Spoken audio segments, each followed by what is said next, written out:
Jadi ada sebuah kisah tentang jadi ini nggak apa-apa aku agak cerita siroh bukan siroh ya cerita kisah dikit ya. Waktu itu pada umroh nih tiga imam dari Irak ya, Yahya bin Ma'in, Imam Ahmad bin Hambal, sama Imam Ishak. Aduh aku lupa panjangnya Ishak siapa, bertiga gitu ya.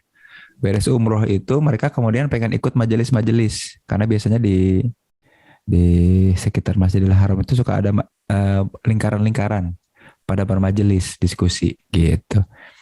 Nah yang menarik kok ini ada anak muda majelisnya paling banyak jamaahnya yang ngumpul. Maka mereka nanya ke orang yang lagi lewat, itu siapa? Majelis siapa kok banyak orang yang nongkrong? Si orang itu jawab, oh itu majelisnya Muhammad bin Idris alias Imam Syafi'i. Oh, ya dengerin gitu. Akhirnya mereka ke sana bertiga ngobrol. Ngobrol ikuti majelis.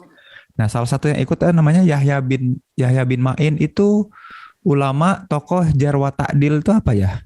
Dia suka tukang apa ya?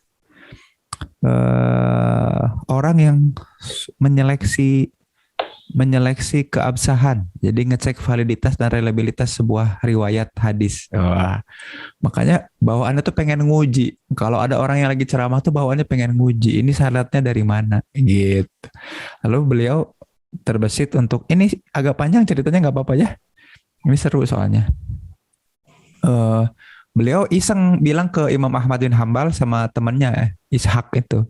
Bilangnya kayak gini, bro, misal aja, bro, coba kita tanya yuk, ada nggak hadis yang pengen kamu tanyain? Kata Imam Ahmad bin Hambal, ada, aku lagi bingung tentang hadis, biarlah burung dalam sangkarnya. Jadi ada hadis, dan itu lumayan sohih ya, biarkanlah burung dalam sangkarnya, katanya gitu, Kak Dian. Biarkan ada burung dalam sangkarnya, dan aku selalu menjelaskan kepada murid-muridku, kata Imam Ahmad bin Hambal, bahwa biarkanlah burung dalam sangkarnya itu adalah ketika di malam hari gitu. Jadi disimpan lagi di dalam sangkarnya. Yuk kita tanyain yuk. Yuk ada sesi tanya jawab. Nanya. Wah, sebenarnya Imam Syafi'i udah hafal ya. Ada ulama-ulama besar.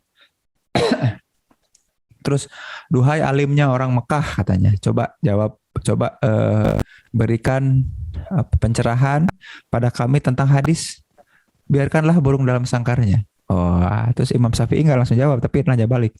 Bukankah eh, teman kalian, ulama yang terkenal dari Irak, Imam Ahmad bin Hambal menyatakan, biarlah burung dalam sangkarnya itu adalah malam hari. Terus kata Imam Ahmad bin Hambal, iya, saya menjawab itu karena saya tidak tahu sebetulnya, gitu. Sambil nyaris menangis ngejawabnya, karena malu. Ya, ya kan zaman dulu tuh ada kebiasaan kalau kita ditanya sebuah ilmu, lalu kita menyatakan ilmu tapi tanpa dasar yang kuat, itu tuh suatu yang memalukan buat ulama zaman itu. Makanya setengah nyaris menangis waktu itu. Terus kata Yahya bin Ma'in, coba jelaskan, barangkali engkau lebih tahu. Akhirnya Imam Syafi'i cerita, dulu aku tuh diajari sama Sufyan bin Uyainah. Jadi sebelum Imam Syafi'i belajar ke Imam Malik, ini jadi panjang, ini ceritanya nggak apa-apa ya, seru ya, ini cerita aja, barangkali kan belum pada tahu ya. Eh, saya sering hampir tiap hari saya cerita siroh ini ke anak-anak ya, karena saya senang senang baca siroh dari dulu. Kerjaannya baca siroh, tarikh gitu ya. Terus bilang gini, dulu saya pernah belajar sebelum ke Imam Malik, belajar sama Sufyan bin Uyainah. Eh, saya menanyakan hadis yang sama kepada beliau. Enggak, beliau tiba-tiba cerita soal hadis lalu menangis. Lalu kita semua muridnya bertanya, kenapa engkau menangis duhai guru?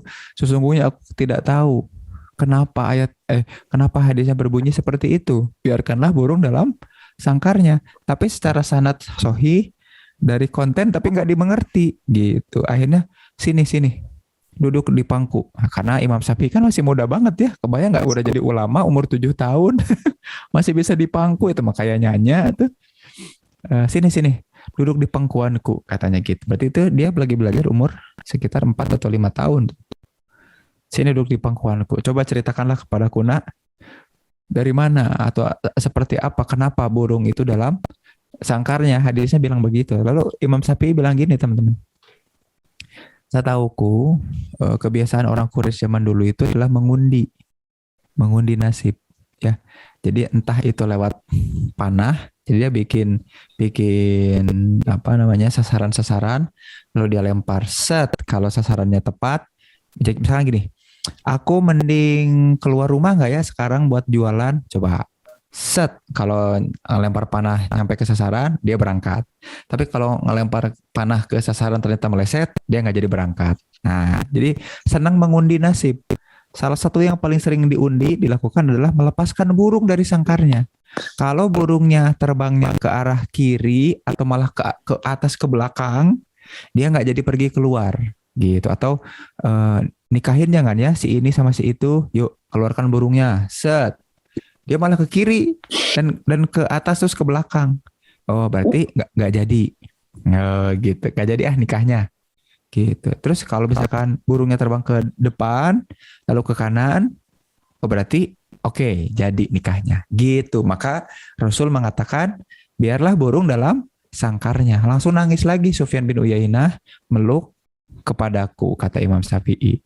Ngedenger cerita itu, Imam Ahmad bin Hambal nangis. Masya Allah. Tidak percuma aku berjalan dari Irak ke sini hanya untuk mendapatkan kisah hadis ini. Katanya, aduh nggak menyesal aku gitu. Imam Yahya bin Ma'in sama Imam Ishaq cuma bilang, Masya Allah, Masya Allah, Masya Allah. Ternyata di atas ulama ada ulama lagi ya. Di atas orang pintar ada yang lebih pintar lagi gitu katanya.